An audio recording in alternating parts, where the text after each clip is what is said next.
예, 바로 모셔보겠습니다. 신장식 의원님 오셨습니다. 반갑습니다. 네, 안녕하세요. 신장식입니다. 우리와 네, 같은 박수 반갑습니다. 소리. 네. 방청객들이 점점 많아지고 있어요. 네.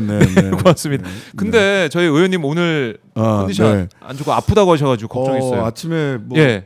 이게 급체인지 뭔지 모르겠는데 그냥 이렇게 좀 식은땀도 나고 그래서 뭐 하여튼간에 예. 뭐 이렇게 위로도 아래로도 이렇게 좀 처리를 하고 좀 누워 있다가 왔습니다. 근데 뭐 1시간 원래 약속한 시간이 1시간인데 네. 1시간을 다 하기는 어려울 것 같고요. 병원에를 좀 가봐야 될 것 같아요. 아무래도 한 30분 정도 그래도 텐션을 최대한 끌어올려서 최대한 아침 방송인데 오전 방송인데 그럼요. 기분 좋게 가야죠. 투혼을 불살라서 진짜 이 급체 투혼이라고 할까요? 아니 아침 예. 일정도 했었거든요. 조찬 모임이 있어서 조찬까지 잘 마치고 국회로 들어오는데 8시 반 회의가 있어서 8시 반 회의는 못 갔어요. 아이고 누워 있다가 왔는데 어쨌든 다시 어떡합니까?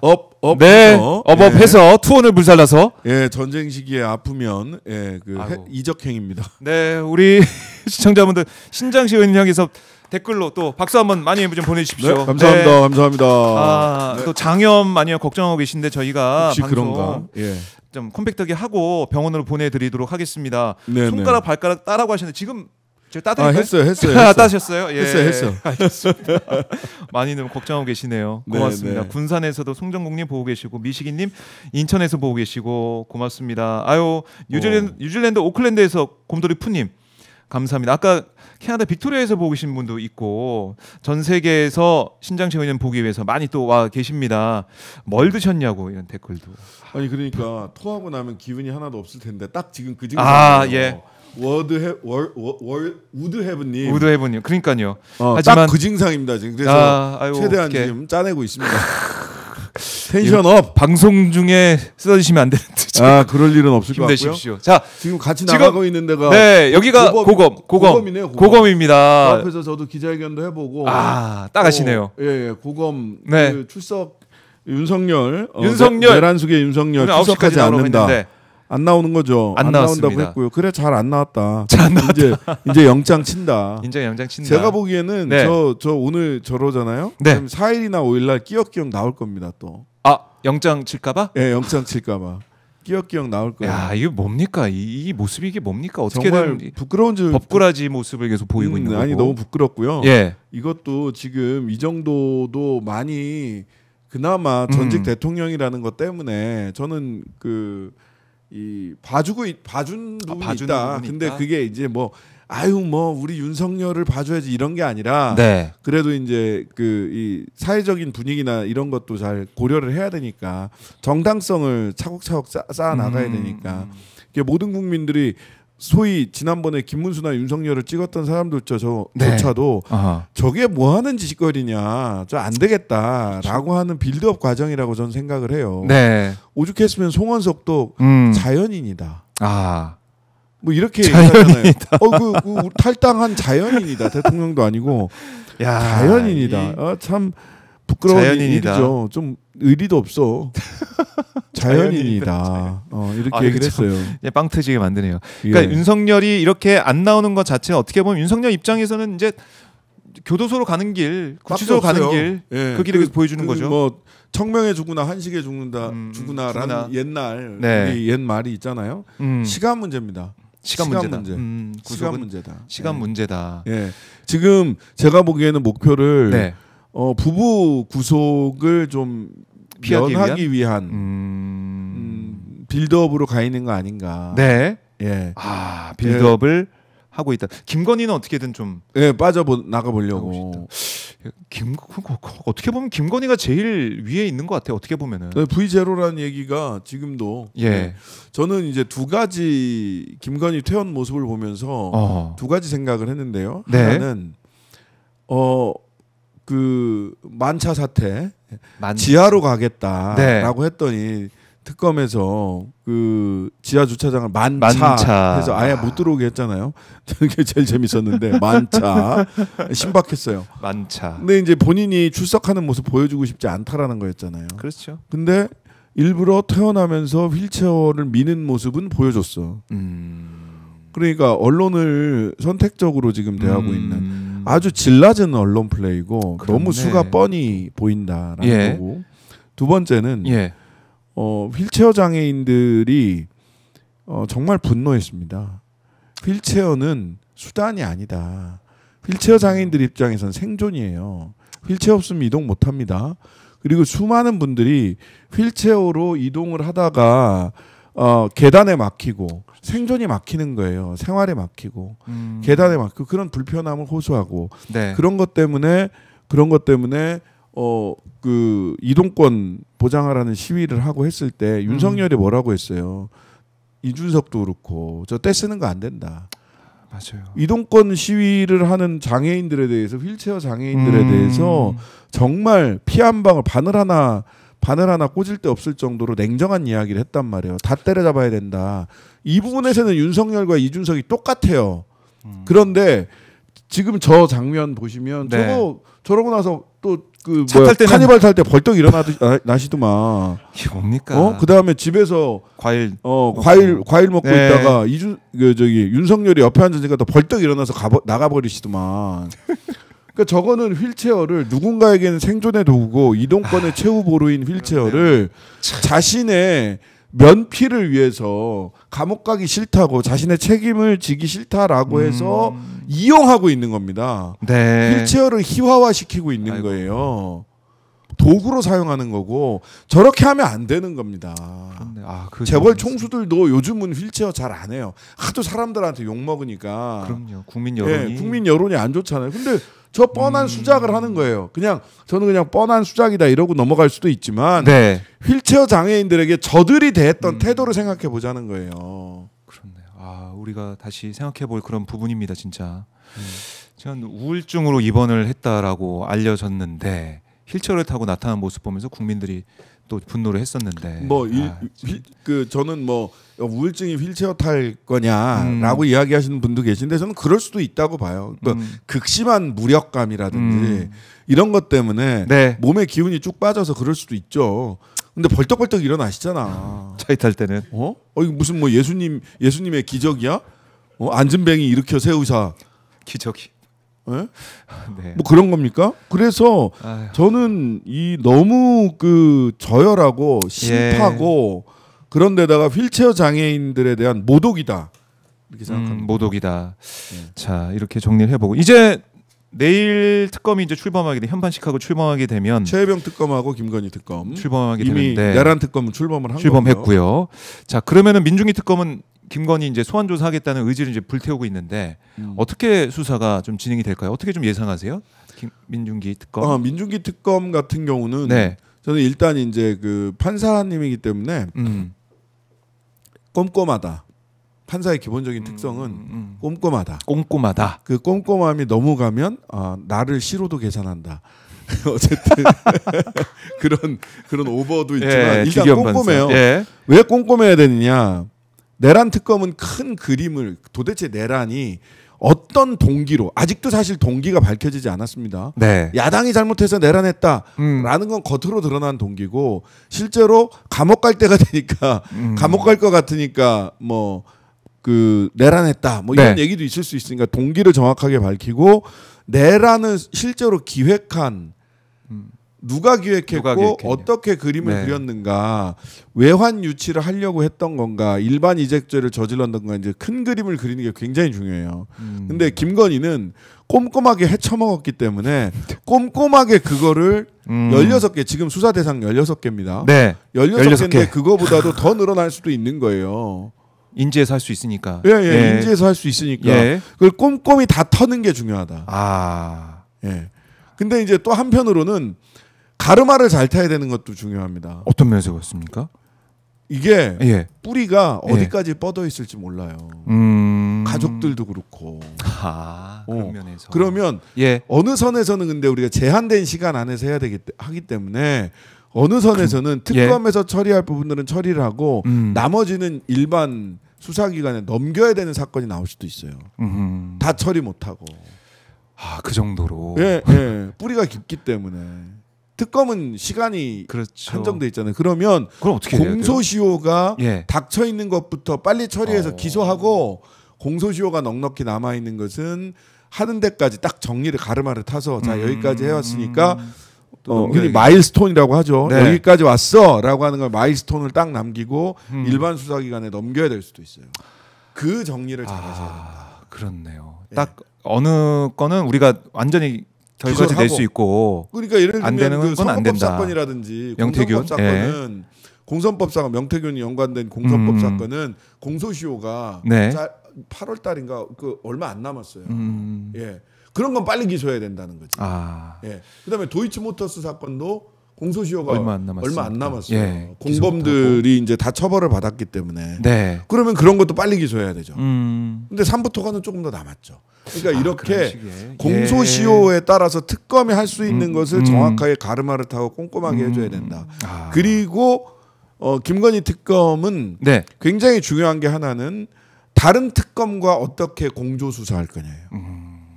최혜병 특검은 3분의 1 체크하고를 매개로 김건희 특검과 이어집니다. 그리고 어제 최혜병 특검의 이명현 특검께서도 이명현 특검도 그런 얘기를 했어요. 같이 할 부분하고 서로 나눠서 해야 될 부분은 협의하겠다. 그게 3분의 1 체크하고 그렇네요. 정확하게 그 부분이거든요. 예. 그러니까 김건희 특검은 이게 내란 특검하고도 연계된 게 있는 게 아니냐라고 많이 추정들 하잖아요. 그렇죠. 특히 동기 부분을 수사를 하다 보면 네. 왜 하필? 예, 왜 하필? 네. 그래서 김건희 특검은 꼼꼼하게 세세하게 가야 되고 사건이 너무 많기 때문에 네. 가르마를 잘 타서 특검이 기소할 부분과 계속 수사할 부분을 구분해야 되고 네. 세 번째는 다른 두 개의 특검과 공조할 부분과 독자적으로 할 부분을 또 구분해내야 된다. 공조는 필수다. 공조는 새 특검과 필수다. 김건희가 어떻게 보면 공동분모로서 다 이제 공통분모로 다 걸쳐 있기 때문에. 김건희 좀 입장에서는 바쁠 수도 있겠네요. 여기저기 다 바쁘죠. 지금 뭐 그 변호인들 구성을 보니까 돈은 김건희 특검 변호인에 쓰고 있다라는 분석도 있어요. 그런 얘기도 있더라고요. 법조계에서. 예, 그런 얘기가 좀 들리더라고요. 몰빵한다. 김건희 쪽이 다 몰빵한다. 왜냐하면 내가 김건희라고 생각을 해도 이런 생각을 할 것 같아요. 내가 들어가고 윤석열이 밖에 있으면 뭐가 사후가 도모가 안 된다. 윤석열이 들어가고 김건희가 밖에 있으면 이후를 도모할 수 있다. 이렇게 생각하지 않을까요? 원팀으로 봐도 그렇고. 그리고 그래서 그러고 있는 것 같아요. 오빠 가만히 있지 말고 나가 그랬던 그 앞에 계서 오빠 좀 개기다가 내가 작전 짤 때까지 있다가 들어가 있어. 그러다 보니까 지금 보면은 윤석열 입장에서는 뭐 사실 혐의 자체가 뭐 사형 아니면은 무기, 사형 무기. 그러니까 법정형이 그렇습니다. 거기에는 이제 뭐 감경이 될 부분들도 있겠습니다만은 제가 보기에는 그거 쉽지 않아요. 감경도. 그래요. 자, 근데 지금 우리 국민들 봤을 때는 김건희도 이렇게 의혹들이 좀 많은데 구속이 또 바로 되는 게 아니냐 이런. 아니 뭐 저는 그래야 된다고 봅니다. 그래야 된다고 봐요. 뭐 부부 구속 한 적이 있느냐? 있습니다. 윤석열. 아니 그 장영자 이철이 사건. 그때도 있어. 이철이 장영자 사건 때도 부부 같이 구속됐어요. 뭐 좀 나이 있는 분들은 이철이 장영자 사건 알 텐데 오랜만에 들어봅니다. 어음 사기 사건 하고 뭐 사채 뭐 등등등 해가지고 엄청난 부부 사기 단이잖아요. 여기는 뭐 부부 사기를 넘어서는 더한. 이건 사실 이제 조국 대표 뭐 이제 같이 구속된 적은 없지만 사례를 보면 벌써 한 가족을 다 두 분이 형에서 한 기간이 4년이 넘어요. 잘 기억 못 하시는데 그 정경심 교수가 4년형을 받아서 3년 6월을 있었고 조국 전 대표도 지금 작년 12월 16일 날 왔기 때문에 6개월을 넘었어요. 둘이 벌써 4년이 넘습니다. 이래도 되나? 그렇죠. 이래도 되나? 뭐 정성호 법무부 장관님께서 여기에 대해서는 뭐 언론에서 전향적인 말씀을 하신 바가 있기 때문에 사면심사위원장 정성호 법무부 장관 님이 본인의 이 마음을 본인의 판단을 잘 유지하시면 좋겠다라는 생각을 합니다. 알겠습니다. 자, 지금 이제 수사 과정 여러 이제 수사 갈래들이 나올 것 같은데 심우정 총장은 왜 아직까지 자리를 지키고 있느냐 이런 목소리도 계속 나오고 있어요. 바로 조사 피의자가 될 거기 때문에. 바로 피의자가 될 거다. 지금도 피의자예요. 공수처 고소고발 당해서 공수처 피의자잖아요. 그렇죠. 근데 네. 뭐 잠잠해요. 이게 수사를 그러니까 하는 건지 안 하는 낮은 건지. 로우키로 그냥 쫙 가라앉아 있는 건데 그 심우정이 지금 예, 지금은 안 보이고 있어요. 그러면서 직을 왜 지키냐? 이진숙도 왜 끝까지 직을 지키냐? 다 피의자 될 거니까. 지금 그나마 자리를 유지하고 유지하고 있으면 정치 탄압이다 이런 소리라도 찍소리라도 낼 수 있거든. 근데 직을 내려놓는 순간 다 피의자가 될 거니까 피고인이 될 거니까. 그래서 그러고 있는 거예요. 계속 시간 끌어보자 이런 시간 건가요? 끌어보자. 네. 그런데 아마 그렇게 안 될 겁니다. 직을 유지해도 피의자로서 피고인으로서 법정에 네. 설 수밖에 없어요. 버틴다 한들. 버틴다 한들. 버틴다 한들. 정의진 수순입니다. 아니 그 자료 폐기하다가 그 잡히는 거 보세요. 이진수. 하드디스크 그 드릴로 구멍 뚫으려고 했다는 거 130대? PC방 차립니까? PC방 차림. 계약서도 없고 그러니까 업무 지시도 하지도 않고 몰래 폐기하려다 잡힌 거 아니에요. 이게 참 그러니까 우리가 진짜 하다 못해 이걸 자료를 완전히 폐기하고 있는 모습까지 자료 폐기하는 모습 우리 잘 한번 기억해 보세요. 우리가 기억해야 될 자료 폐기하는 모습 또 있습니다. 하나는 고발 사주 사건 때 압수수색을 앞두고 그 손준성 등 고발 사주 사건 때요. 맞아요. 그 검찰 그 수정관실 옛날 수정관실 수사기획관인가 지금은 하여튼간에 수정관실 그 검찰총장의 눈과 귀 거기 압수수색 들어가기 하루 전날 폐기했잖아. 자료 하드 다 바꿔치기 하고 폐기하고 그랬지 않습니까? 그렇죠. 근데 그거를 나는 참 희한한 사람이 그게 뭐라고 추억 남기기인가? 그걸 동영상으로 자기들이 찍어놓은 게 있어요. 근데 그게 하도 보도가 안 돼서 그런 건데 검사들이 조직적으로 증거인멸을 했다고 왜 거기 아무도 아직까지도 수사받는 사람이 없냐고요. 손준성은 무죄 받았지. 2심에서 무죄 받았나? 무죄 받은 걸로 알고 그렇죠. 있습니다. 고발 사주 사건도 다시 털어봐야 돼요. 그렇네. 그래서 조국혁신당이 내일이나 모레 법안 낼 겁니다. 진상조사, 검찰 독재 진상조사. 윤석열이 그 검찰총장 때부터 대통령까지 검찰이 저지른 잘못을 진상조사해야 돼. 이 진상조사가 과거에 문재인 정부 때는 진상조사가 훈령으로 법무부 훈령으로 이루어졌어요. 근데 이번에는 법제화 하자는 거예요. 법으로 법적 근거를 두고 진상조사해서 책임을 물어야 될 사람 책임 묻자. 그때 그 진상조사했던 분이 이규현 위원장이에요. 진상조사팀에 검찰 과거사. 그랬다가 김학이 검찰 과거사에서 그거 진상조사하고 불법 출금하려고 그러니까 그거를 불법적으로 대치기 당했죠. 나가려고 했다가 그것 때문에 이규원, 이광철, 차규근 셋 다 얼마 전까지 재판받은 거잖아요. 그렇네. 이런 거 왜 그때 그런 짓이 벌어졌는지 진상규명해야 되는 거 아닙니까? 그렇네요. 그 법을 그 진상조사법을 내일이나 모레 우리 발의합니다. 야, 지금 아까도 이제 양부남 의원하고 얘기 나올 때 이화영 관련된 그러니까 이재명 대북 송금 관련해 가지고 여러 가지 또 새로운 증거가 진술이 나오고 있어서 이것도 파헤쳐야 되고 그것도 진상조사 해야 된다니까요. 할 게 너무 많네요. 이게 그러니까 진상조사를 건바이건으로 할 게 아니라 진상조사를 할 수 있는 법적 근거를 만들어서 진상조사 하자는 거예요. 이거는 적폐청산 과거 소위 적폐청산 프레임 이런 거를 하는 민주당이 걱정하지 않으셨으면 좋겠어요. 이 책임을 안 물으면 과거에 대한 현재의 범죄, 과거의 범죄에 대해서 책임을 묻지 않는 거는 미래의 범죄를 응원하는 일입니다. 그렇죠. 이렇게 해도 처벌 안 받네, 괜찮네, 이런 거. 손준성 다시 들여다봐야 되고요. 당시 부산 고검에 가 있으면서 같은 단톡방에서 권순정 당시 대변인 대검 대변인 그다음에 손준성 한동훈 셋이 단톡방에 있었단 말이야. 그리고 그때 수많은 그 사진 파일을 주고받았어요. 그 흔적은 있어요. 주고받았다는 흔적은 있어. 내용은 지금 다 지웠지만 주고받았던 기록이 있어요. 주고받았냐고. 한동훈 그 새우깡 드시고 계실. 그렇게 냅둬도 되는 겁니까? 마치 한동훈이 나는 그 계엄에 반대했으니까 민주투사인 양 하는 거 저는 정말 가소롭고 웃기는 얘기라고 생각해요. 그러니까 윤석열 독재 정권의 검찰 독재 정권의 황태자입니다. 황태자. 네. 진상을 낱낱이 규명해야 돼요. 어디서 저랑 동갑인 새우깡을 쳐 드시면서 그런 방송을 하고 있습니까? 새우깡이 71년생입니다. 그래요. 예. 새우깡. 73년생이지 한동훈. 네. 형님한테 절하고 먹어. 그렇게 건방진 모습으로 먹지 말고. 그러니까 공수처가 사실 이 사안에 있어서 윤석열과 한동훈을 다 이제 증거 불충분으로 무혐의 처분하면서 네. 참 이게 그때도 많은 공분이 있었는데 정진웅 검사장을 독직 폭행으로 맞아요. 고소 고발했죠. 다 무죄 받았어요. 정진웅 검사장. 그럼 무고 아니에요? 그렇네요. 여기에 대해서도 하나하나 따져 물어야 된다. 그 나는 준비를 한동훈 저러다가 제가 보기에는 한동훈이 네.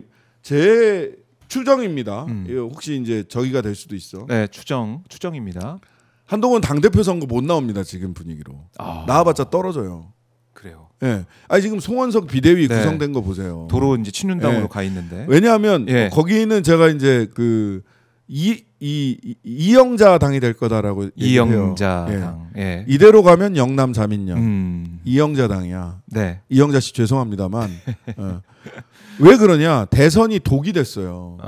대선에서 맞아요. 윤석열가 저 친윤 쪽에 뭐 윤상현 지역구 정도, 그다음에 마포 조정훈 지역구, 그다음에 김재섭 의원 지역구 이런 데를 제외하고는 영남 쪽은 친윤들이 다 이겼어요. 맞아요. 친윤이 있는. 그러니까 변화할 동력이 없어요. 현실적으로. 아싸 공천만 하면 된다. 뭐 이런 얘기. 그러니까 이대로가 좋아요. 그치. 지금 국힘 의원들은 다수는 원외 지구당 수도권의 원외 지구당 위원장들만 애가 타고 있는 거예요. 애가 탑니다. 그러니까 애타게 막 난립니다. 난리. 그리고 자신의 구세주를 마치 한동훈인 것처럼 생각을 하는데 택도 없고요. 지금 구도에서는 나와도 떨어집니다. 그러면은 한동훈은 다음에 뭘 생각을 할까? 서울시장 선거할 거예요. 생각할 거예요. 저의 추정입니다. 제가 한동훈의 이입을 해서 이렇게 보면 새우깡 먹는 한동훈을 생각해 볼 때 왜냐하면 서울이 생각보다 김문수 득표율이 괜찮았어. 지역구에서 다 대부분 이기고 강남 3구 정도를 제외하고는 이재명 후보가 다 이기긴 했으나 강남 3구 인구도 많고요.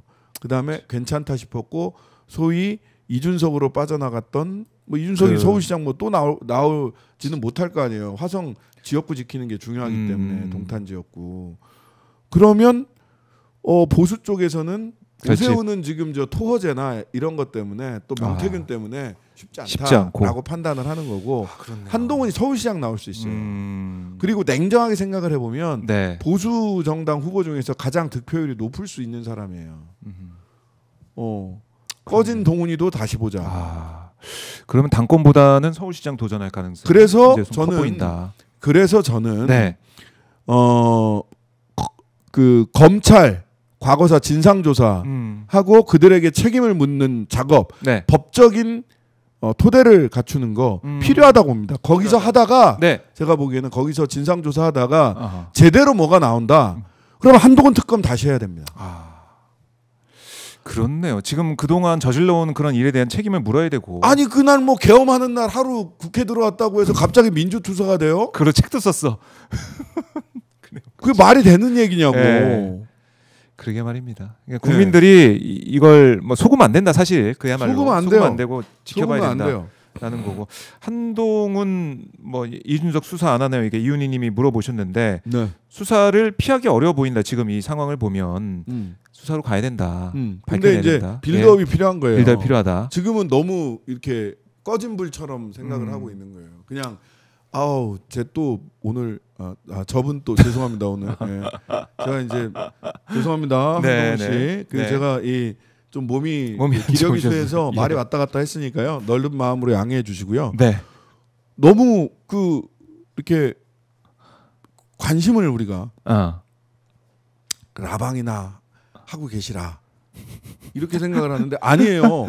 윤석열 검찰 독재 황태자예요. 그거 잊으면 안 돼요. 잊으면 안 돼요. 사실 한동훈이 그야말로 팽당한 것도 이재명 대통령 수사를 잘 못해서 그런 거 아니겠습니까? 사실은 승질이 난 거죠 윤석열 입장에서는. 뭐 그런 모습도 볼 수 있는데. 김건희 마리 앙뚜아네트 이유로 했던 김경률과 한패다. 뭐 이런 거에서 그냥 네, 분노를 사서. 그러니까 V0의 분노를 사서. 정치도 아니고 뭣도 아니고 그냥 뭐 여인천하 궁중암투야. 그걸 계속 보고 있는 건데 한동훈도 자유로울 수 없다. 뭐 왜라? 뭐 이런 느낌이잖아. 왜야? 뭐 이런 느낌이잖아 지금. 궁중암투 그 모습이 현대판. 예.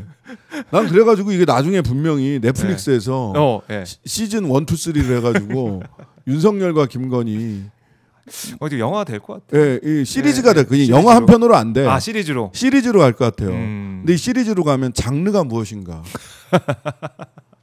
이거는 오컬트인가? 정치 드라마인가? 치정극인가? 모든 장르가 다 섭렵됩니다. 지금 들어가 있는. 그래서 시즌 1, 2, 3를 네. 같은 사건을 서로 다른 장르로 풀어보는 방법도 있겠다라는 생각도 해봤어요. 네, 기대됩니다. 이게 참 아마 지금 오징어 게임이 이제 피날레 많은 사람들이 관심을 받고 있는데 아마 지금 우리 대한민국의 이 흑역사가 영화가 된다면, 시리즈화가 된다면 또 제목 컨텐츠 제목 제안 하나 해볼까? 예, 제목 러브버그? 러브버그. 상상도 못했던. 네, 알겠습니다. 러브버그 얘기 많이 나오다 보니까 저희가 한번 얘기를 해봤는데요. 해본 겁니다. 그렇게 된다는 게 아니고요. 자, 그래 빛초롱님께서 제가 지금 정신이 없어요. 예, 지금 아프시기 정신 때문에 없는 상태에서 그냥 얘기하는 거니까 너무 괴념치 마십시오. 오늘 좀 컨디션이 안 좋으십니다. 투혼을 발휘하고 있는 신장시간 함께하고 있는데요. 빛초롱님이 조국 대표님, 최강우 의원님 사면 기대해 봅니다. 뭐 이런 댓글도 주시면서 슈퍼챗 보내주셨습니다. 너무나 고맙습니다. 너무 감사드리고요. 자, 지금 저희 뭐 고검 현장을 지키고 있지만은 기자들도 다 빠졌어요. 예, 안 나올 거예요. 오늘 안 나온다고 했으니까. 안 나온다. 거의 근데 빌드업 이제 구치소 가는 이제 빌드업, 구속되는 빌드업이 지금 되고 있다라고 볼 수가 있습니다. 피할 수가 없다라는 거고. 자, 이 모습을 보면서 뭐 김민석 총리 후보자 인준 민주당에서는 7월 3일에 그러니까 우원식 의장도 얘기를 했어요. 네네, 더 늦출 수 없다. 7월 3일 보내니까 여야 합의해라 뭐 이런 얘기를 했는데 문제는 합의가 안 될 것 같고.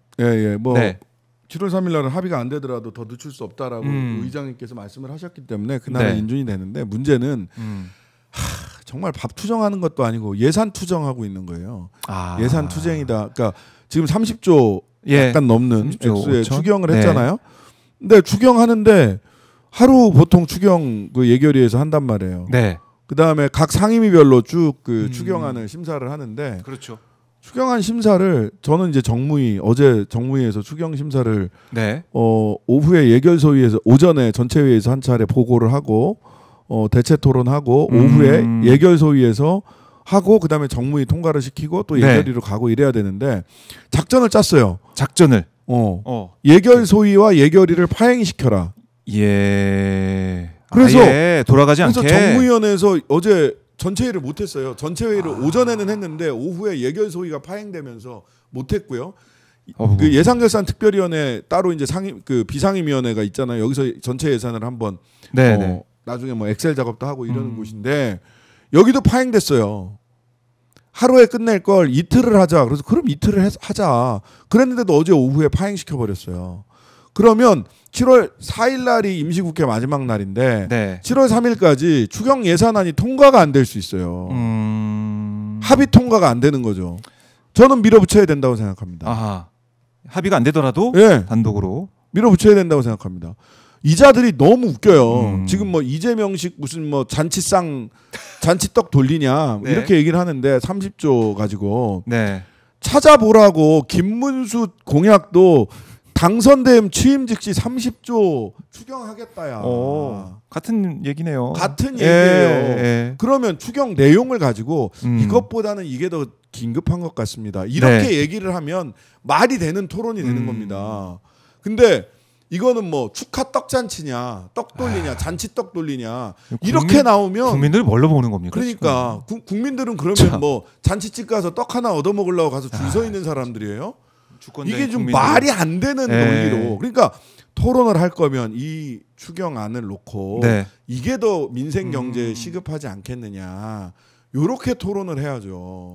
그러니까 토론 자체 그 기회 자체를 박탈하고 있는 이런 국민의 모습 그러니까 용납할 수가 없는 거예요. 그래서 처리 꼭 해야 된다 이번에. 이제 밀어붙여야 된다고 봅니다. 네, 알겠습니다. 아마 국민들 여론도 뭐 국민의힘에 왜 휩쓸려 다니냐. 그야말로 빨리 처리해라, 밀어붙여라 이런 말씀하실 것 같고 네네. 김민석 총리 인준도 지금 여론을 보더라도 빨리 해야 된다. 그냥 됩니다. 예, 된다는 마시고요. 거고. 별 특별한 변수. 네. 내일 모레잖아. 7월 3일, 목요일이고요. 그럼 나경원 의원은 어떻게 되는 겁니까? 지금 닷새째 로텐도어에 있는데.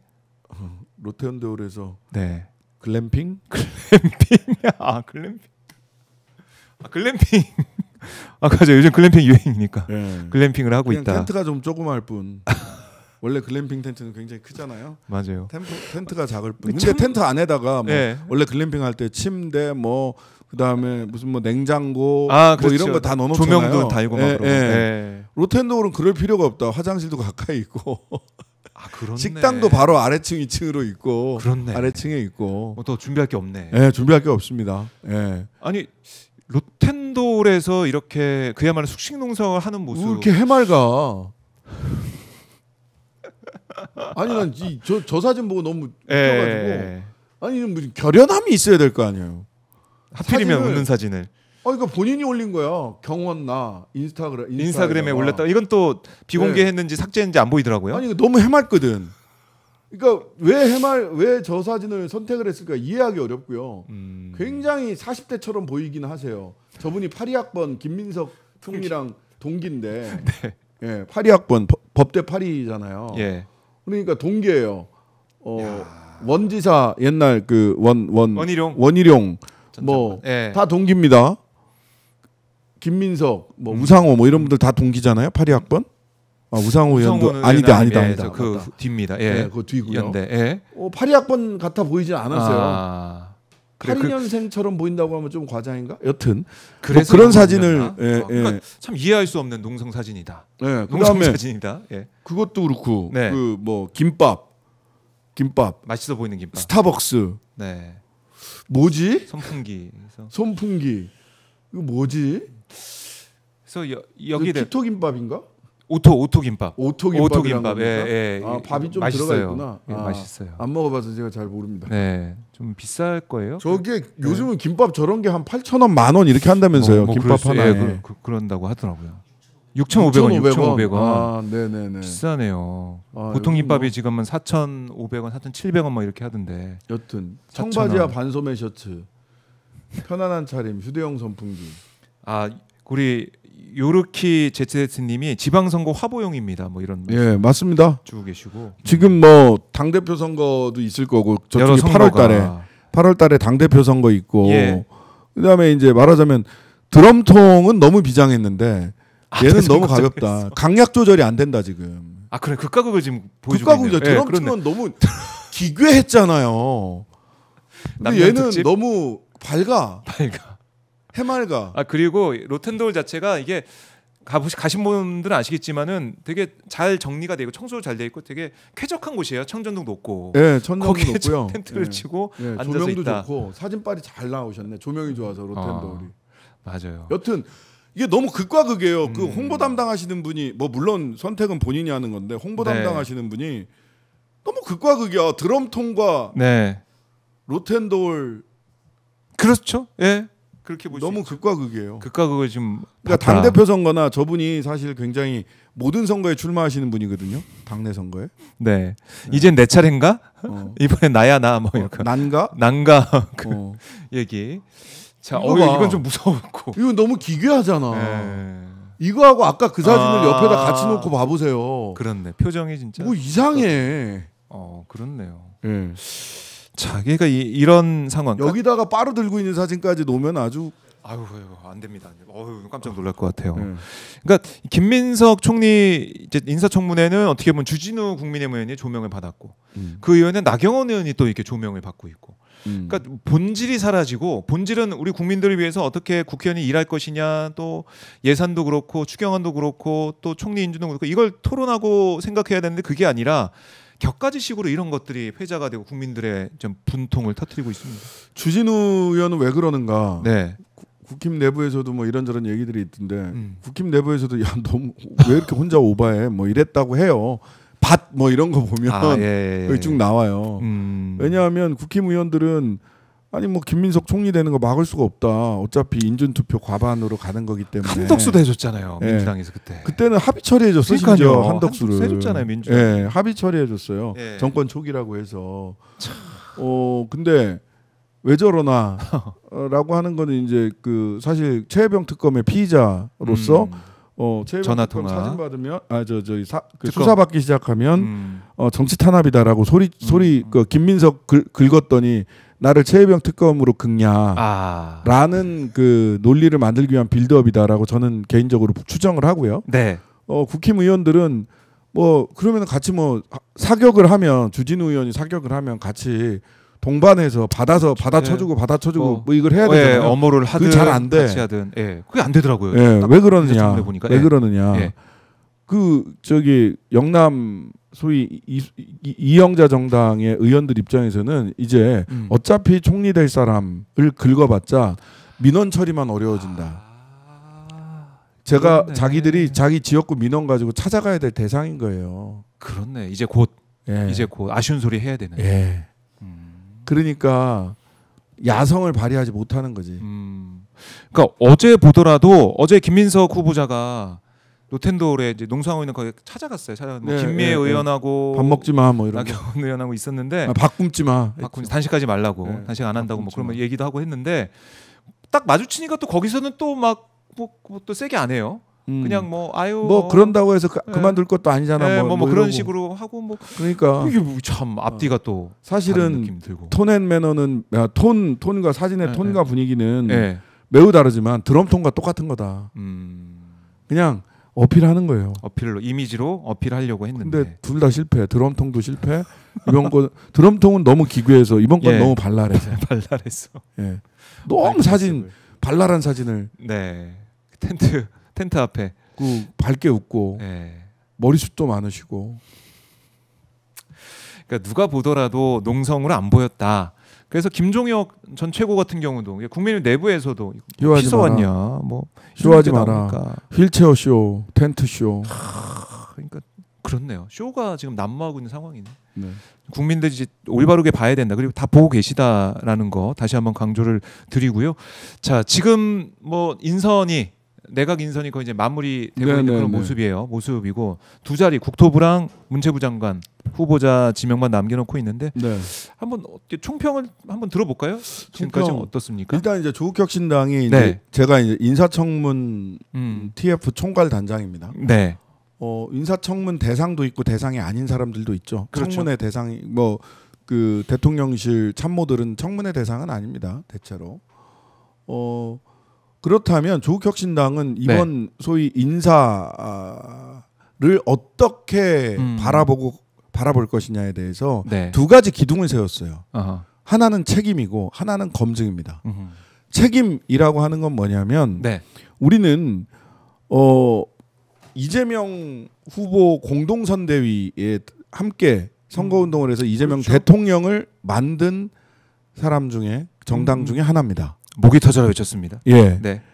그때 진짜 목이 쉬도록 외쳤는데 목이 쉬었어요. 그렇다면 이재명 정부의 성공, 그 다음에 이재명 정부에 대한 이재명 대통령에 대한 신뢰와 믿음, 이게 굉장히 중요합니다. 그게 우리가 가진 책임이에요. 그 누구는 야당이다, 누구는 여당이다라고 하지만 이 책임의 측면에서는 여당보다 더 여당다운 책임을 가지고 있고 이재명 대통령의 리더십에 대해서 신뢰하고 있습니다. 하지만 또한 한편으로는 가장 좋은 친구는 단점이 보일 때 그것을 정확하게 이야기해 주는 사람입니다. 그러니까 그야말로 이제 어그로 끌고 뭐 그런 거 말고 안 되라 뭐 이게 아니라 그냥 그 반대를 위한 반대 아니고 아니 뭐 그런 거잖아요. 사실 누가 화장실 갔다 왔는데 지퍼가 내려갔어. 자기는 의식을 못했어. 근데 그 얘기를 다른 사람은 선뜻하기 어렵지만 친한 친구는 야이씨 뭐 하는 거야? 지퍼 올려. 이렇게 얘기할 수 있어요. 그런 경험 있죠. 그런 경험도 다 있을 거예요. 조금 이렇게 떨어져 있는 사람 얘기하면 민망하고 약간 불쾌한 기운도 있지만 친구가 그렇게 얘기하면 받아들일 수 있는 거거든요. 오히려 또 친구는 그런 얘기를 해줘야 돼. 네. 예? 난 민망해서 얘기 안 해줄래. 그리고 그거 안 돼. 해줘야 딴 사람 앞에서 망신을 안 찐치는 또 이제 해줄 수 해주는 있고. 거예요. 네. 단점이 있으면 얘기를 해줘야 돼요. 그래서 책임과 검증 두 축을 가지고 보고 있는 거고요. 네. 책임이라고 하는 측면에서는 뭘 보고 있는 거냐면 우리가 내란 청산 의지. 우리는 인사청문회 할 때 계속해서 그걸 묻습니다. 내란 청산 의지가 있느냐. 각 부처에도 네. 내란에 동조했던 사업과 세력이 있습니다. 기재부 장관에게 우리는 기재부 청문회에서 물어야 돼요. 그 당시 내란의 밤에 F4 회의도 했고 네. 한국은행 총재부터 시켜서 기재부 장관까지 그렇네요. 회의도 했고 예. 그리고 비상금 소위 이제 내란 비상금 만들라고 했던 거 아니에요. 최상목한테. 그거 어떻게 준비했고 어떻게 실행하려고 했느냐. 누가 준비했느냐. 그럼 궁금합니다. 예. 이거 찾아서 확실하게 청산할 의지를 가지고 있느냐가 하나고요. 네. 두 번째는 사회 대개혁의 로드맵을 제시하라. 광장에서 터져나왔던 사회 대개혁의 요구가 있습니다. 검찰 개혁의 요구가 있고요. 네. 그다음에 민생 개혁의 요구가 있어. 그럼 그것에 대해서 계획을 얘기해라 이거야. 계획을. 네가 가지고 있는 네. 의지와 계획을 얘기해라라는 게 우리의 기본적인 거예요. 그래서 송미령 장관에게 우리는 그게 공무원사에 보내는 메시지, 진실을 말하라, 실력을 보여라, 의지를 얘기하라.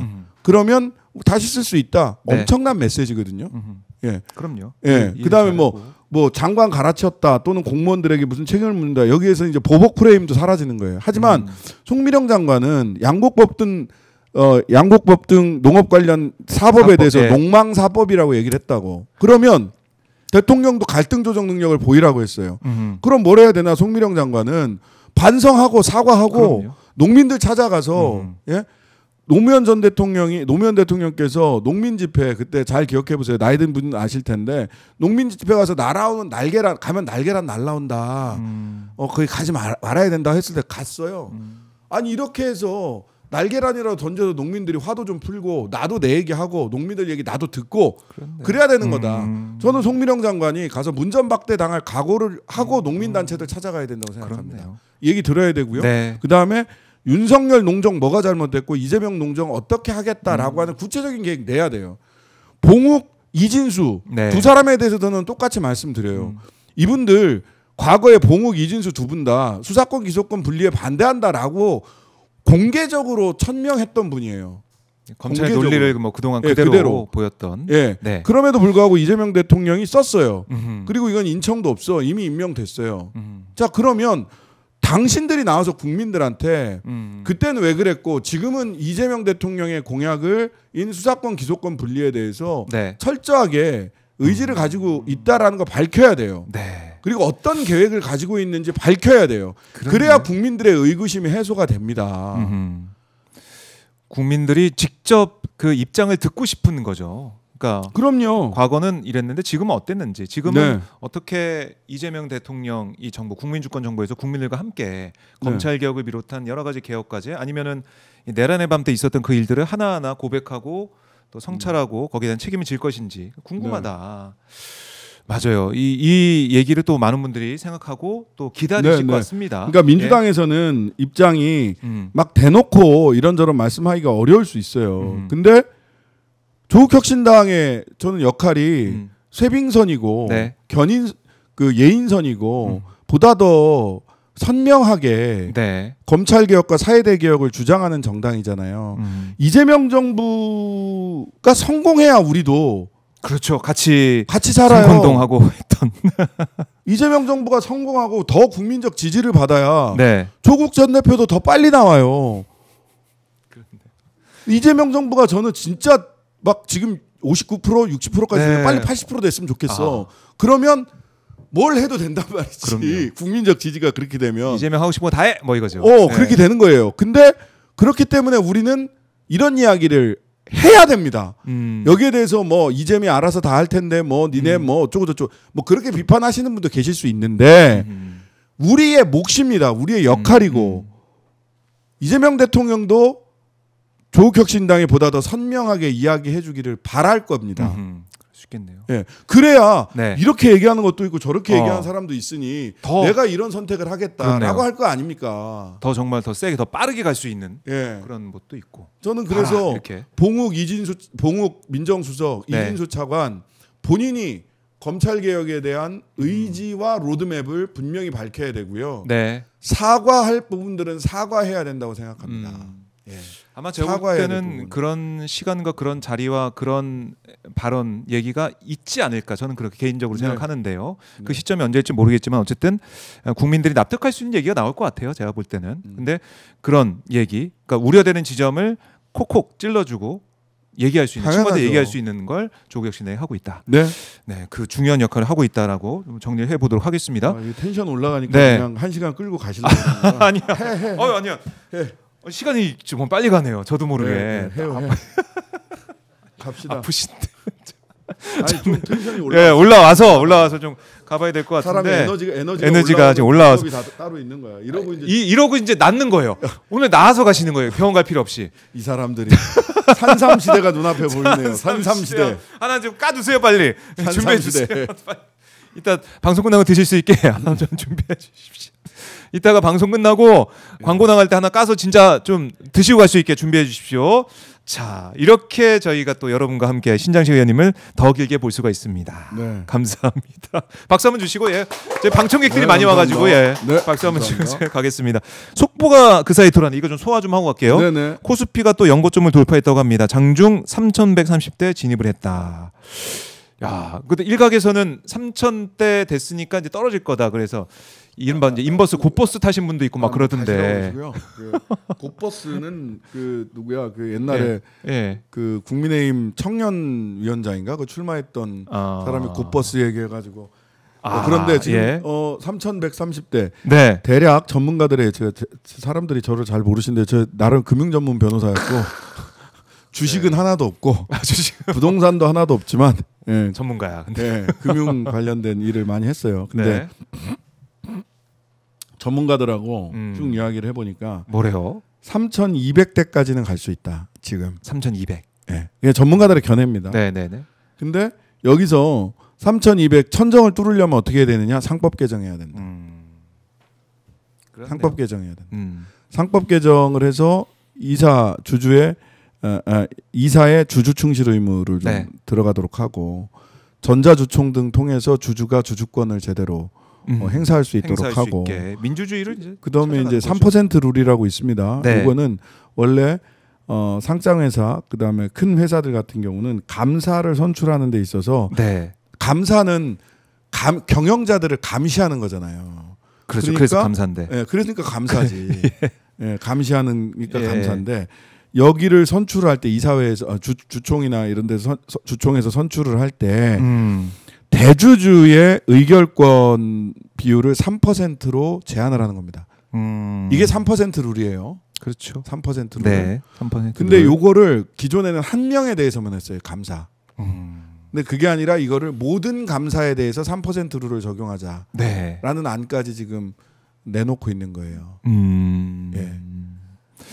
그래서 여기까지 갈 수 있을 거냐 이걸 가지고 지금 법사위에서 또 여러 군데서 밀당을 하고 있는데 적어도 주주의 이사의 주주에 대한 충실 의무 지금 그 회사에 대한 충실 의무만 있는 게 아니라 경영진에 대한 충실 의무만 있는 게 아니라 그것이 사실은 뭐 이렇게 얘기를 하면 뭐 중립적인 것처럼 보이지만 사실은 소유주에 대한 재벌 총수에 대한 충성만 하고 주주들은 주가가 빠지든 배당을 적게 하든 상관하지 않았단 말이에요. 이사들이. 근데 그 부분을 이사들이 주주에 대해도 충실해야 된다라고 하는 의무를 집어넣는 거, 전자주총하는 거, 3%를 이 정도는 이번에 상법에서 상법 개정안에서 이것도 7월 3일 목표로 지금 진전을 시키고 있거든요. 그러니까요, 이틀 뒤인데 통과가 되면 3,200 천정을 뚫을 수 있다라는 게 전문가들의 관측이에요.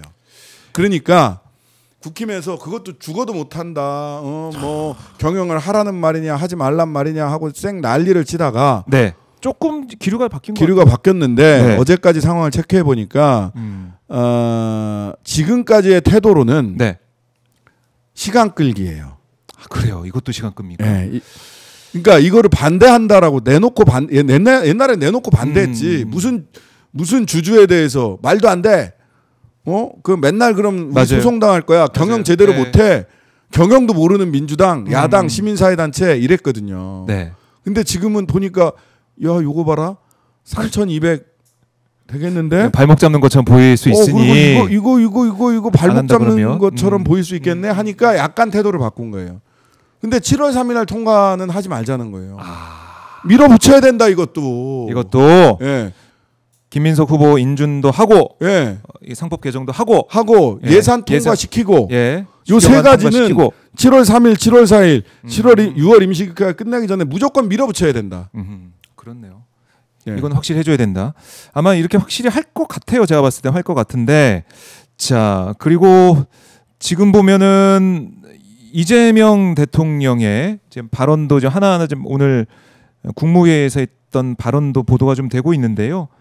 지금 보면은 이렇게 얘기했습니다. 주택이 투기 수단 돼서 주거 불안정 초래했다라고 얘기를 하면서 아마 이번에 나왔던 지난 27일 나왔던 대출 규제 대책 등등 해가지고 계속 이런 기조로 간다는 얘기를 한 것 같고요. 또 이런 말씀도 하셨습니다. 다행히 최근 주식시장, 금융시장이 정상화되면서 대체 투자 수단으로 조금씩 자리를 잡아가는 것 같다. 이 흐름을 잘 유지해야 되겠다는 생각이 든다. 이렇게 얘기를 했습니다. 그러니까 우리가 투자하면 다 이제 부동산으로 막 갔었는데 그게 아니라 이제 주식시장. 왜냐하면 그 돈이 들어가면 기업들이 투자금으로 그걸 또 쓸 수가 있으니까 선순환이 된다. 이런 생각을 또 하시는 것 같아요. 네, 지금 유동성이 많이 풀려가지고 네. 돈이 부동산으로 몰리는데 일단 유동성 제한을 한 거예요. 그 대출 규제하면서 지난주 금요일 날 네. 대출 규제하면서 돈이 시중에 풀리는 거를 일단 수도꼭지를 지금 막은 거고요. 시중에 풀려 있는 돈은 주식시장으로 부동산 시장보다는 주식시장으로 갈 수 있게 하는 게 좋겠다라고 한 물꼬를 돌리는데 이 물꼬를 돌리는 일은 쉽지는 않습니다. 오랜 관성이 있어요. 맞아요. 부동산 불패의 관성이 있고 네. 그 다음에 한국 주식시장은 소위 지배구조 문제 때문에 그러니까 재벌 총수를 위해서 주식시장이 움직인다라고 하는 것, 그 다음에 뭐 삼부토건이나 이런 것 때문에 소위 시장 조작이 가능한 시장이다, 주가 조작이. 또 김건희 그리고 제대로 김건희로 가요 또. 그래서 이재명 대통령이 한국거래소 갔을 때 시장감시위원회 직원들을 만났어요. 제가 여기서도 말씀드렸던 것 같은데 맞아요. 시장감시위원회를 만났단 말이야. 주가 조작 절대 용인하지 않겠다라는 메시지예요. 그러면 이렇게 시장을 투명하게 만들고 개미 투자자들에게 투자할 만한 곳을 만드는 데는 상법 개정부터 시작을 해서 거래소의 관행, 금융감독원의 역할 이런 것들이 전체적으로 다 변화해야 돼요. 여기에 좀 시간이 걸립니다. 이 시간을 우리가 인내할 수 있어야 돼요. 중간에 조금 출렁거림이 있을 수 있다고 해도 그것 때문에 막 아우성치고 이러면 안 됩니다. 투명한 시장, 괜찮은 시장, 주주에게 이득이 되는 자본시장을 만들기 위한 구조적 변화가 필요한 겁니다. 네, 그 다음에 사실 부동산 문제는 하나가 이제 유동성 그 자금을 수도꼭지를 막았다면 그 다음에는 공급 부분하고 세제 부분이 있어요. 그러니까 부동산으로 투기했을 때 세금 많이 낸다. 그래서 세금을 내더라도 수익이 높으면 무조건 투자하게 돼 있는 거거든요. 그럼요. 예. 세금 뭐 내고 근데도 내가 세금을 1억을 냈는데 돈을 3억 4억 이상 벌었어. 10억 20억 벌었어. 그러면 또 부동산 해요. 그러니까 이것도 근데 하나의 수단이에요. 세제도. 수익률을 줄일 수 있는 방법은 세금밖에 없어요. 지금 다른 방법이 없습니다. 유동성 제한했고 수익률을 좀 줄이고 대신 대체해서 부동산보다 수익률 높은 투자처를 마련하는 것이 자본시장을 하는 거고 마지막으로는 공급을 이것도 장기 과제예요.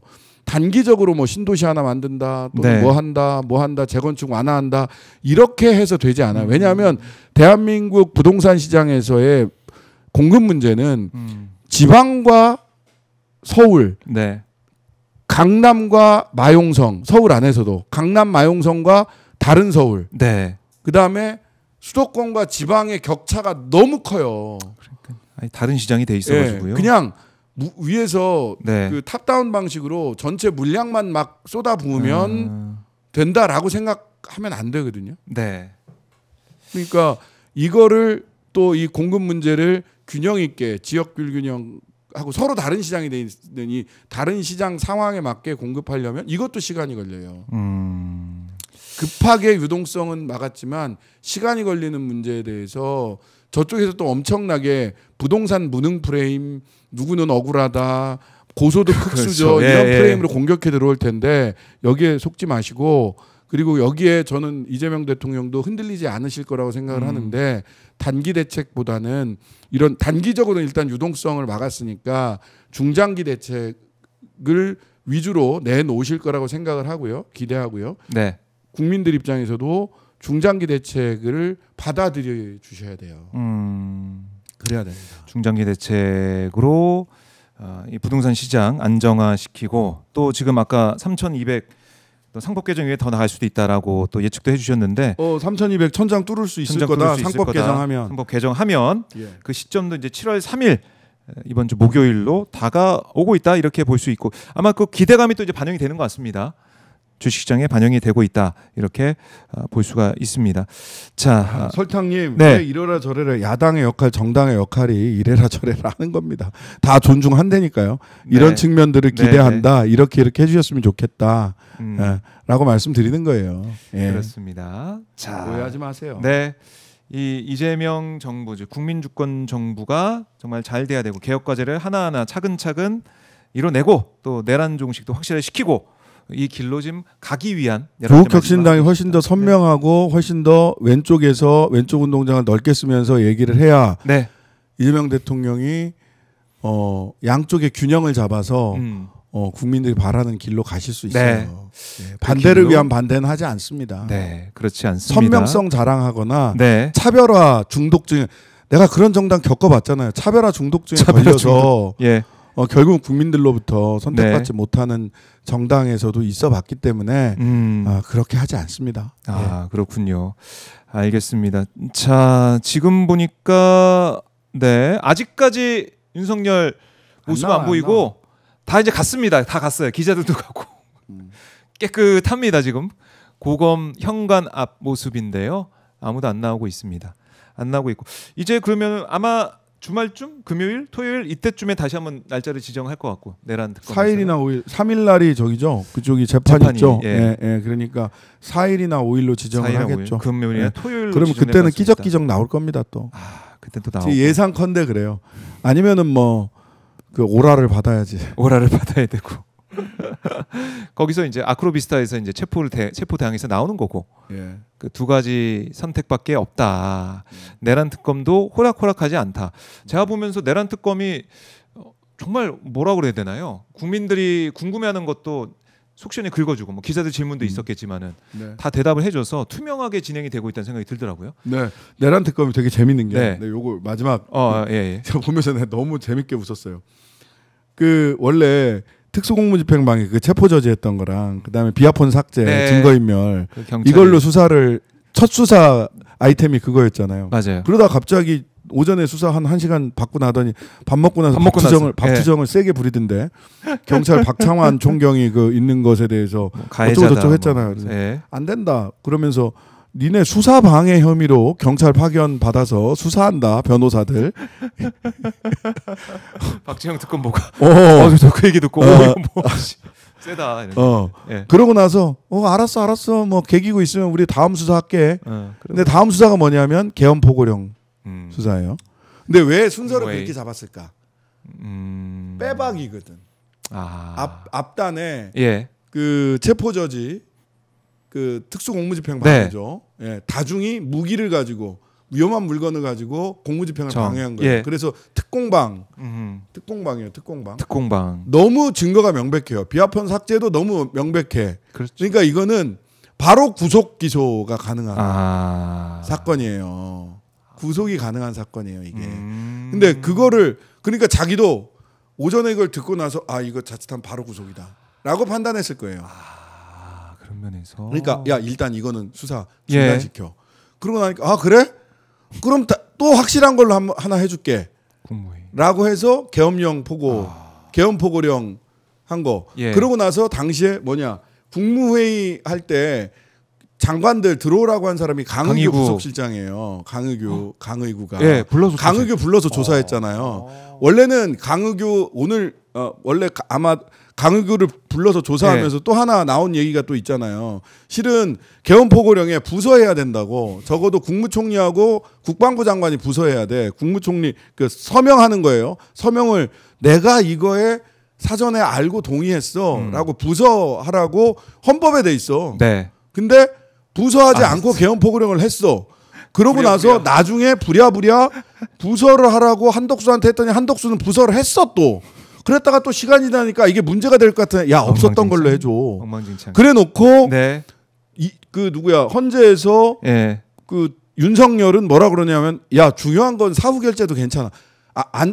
뭐 어떤 건 사후 결재도 괜찮아. 말도 안 되는 소리예요. 무슨 개헌 보고령에 사후 결재가 있을 수 있어요. 그다음에 강의구는 회의 2, 3분 한 거 가지고 40분 국무회의 했다고 또 거짓말로 공문서 위조했죠. 그러니까 이것도 네. 증거가 너무 명백해요. 이미 끝났어. 개헌법 위반. 예. 그다음에 대통령실에서 헌법 위반. 그다음에 공문서 위조. 네. 이게 이미 다 확배박이에요. 이것도 구속 사유가 돼요, 바로. 어떻게든 바로 잡아서. 오히려 내한죄나 외환 유치죄 내지는 일반 이적죄는 수사해야 될 게 많아. 근데 이건 수사해야 될 게 심플해. 이미 증거 다 있어요. 강의구 다 불었잖아, 결과적으로. 네, 그러니까요. 야, 그러다 보니까 이제 특검이 전략적으로 하고 많이 있고. 웃었습니다. 예. 야, 특검이 왜 수사를 이렇게 순서대로 가는가. 그러니까 지금 내란 수계가 막 반바지 입고 긴 바지 입고 아니면 뭐 휠체어 밀고 다니고 뭐 이런 모습을 더 이상 못 보겠다는 국민의 여론, 국민의 목소리를 내란 특검이 그냥 눈꼴 쉬어서 못 보게 있다 이런 게 아니라 생각을 해보세요. 한국의 형법은 개인적 법익을 침해한 죄, 그다음에 사회적 법익을 침해한 죄, 국가적 법익을 침해한 죄 이렇게 크게 보면 3개예요.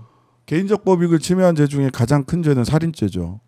살인자가 갑자기 재판받다가 나를 시로 계산하는 방법을 통해서 구속이 취소돼서 그쵸. 거리를 활보하고 있다고 생각해 보세요.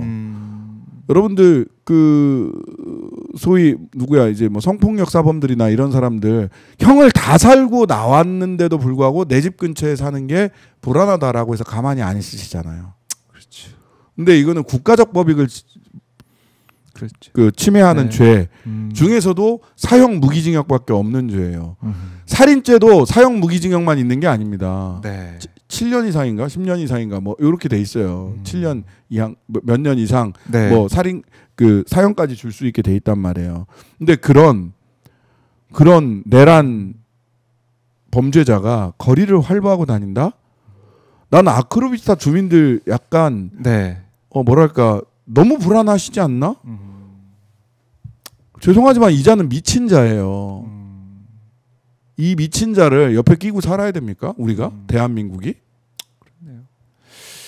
그런 국민의 이제 공감대를 바탕으로 특검이 열심히 하고 있다. 네. 자, 아유 뭐 말씀 나오다 보니까 오히려 평소보다 더 방송을 오래 하게 됐네요 지금.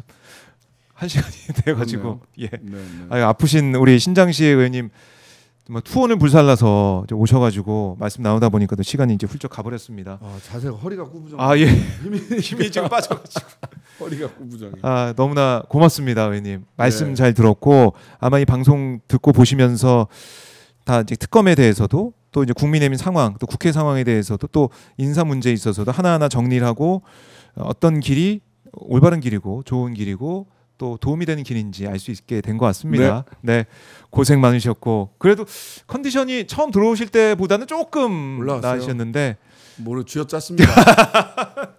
산삼시대 많이 드시고요. 산삼순백 많이 드시고 건강이 제일입니다. 사실 별로 신경을 안 썼는데 오늘은 눈에 들어오네. 저희가 미리도 준비했어야 이런 되는데 게 막 눈에 들어와. 투혼을 불사하시는 우리 의원님 너무나 감사드리고요. 다음 주에 또 뵙도록 하겠습니다. 가시기 전에 또 시청자분들께 못한 말씀 있으면 한 말씀 듣고 마무리할까요? 조국혁신당은 이재명 정부의 성공, 사회 대개혁을 위해서 최선을 다하고 있습니다. 각자의 역할이 있는 거기 때문에 그 자리에서 자기가 처한 자리에서 뭐 좌익수는 왼쪽에서 그 공을 잡아야 되고 네. 우익수는 오른쪽에서 공을 잡아야 되고요. 1번 타자는 출루해야 되고 2번 타자는 작전 수행 능력이 좋아야 됩니다. 그래야 팀이 이길 수 있습니다. 맡은 역할. 네. 투수는 공을 잘 던져야 되고 포수는 공을 잘 잡아야 돼요. 팀 플레이가 중요하죠. 예, 예. 각자 맡은 자리에서 최선을 다하고 있는 거니까요. 네. 예, 1번 타자로만 9명이 팀을 구성한다고 해서 그 팀이 승리할 수 있느냐? 못 합니다. 김태균만으로 한화에 너무 편향된 얘기인가?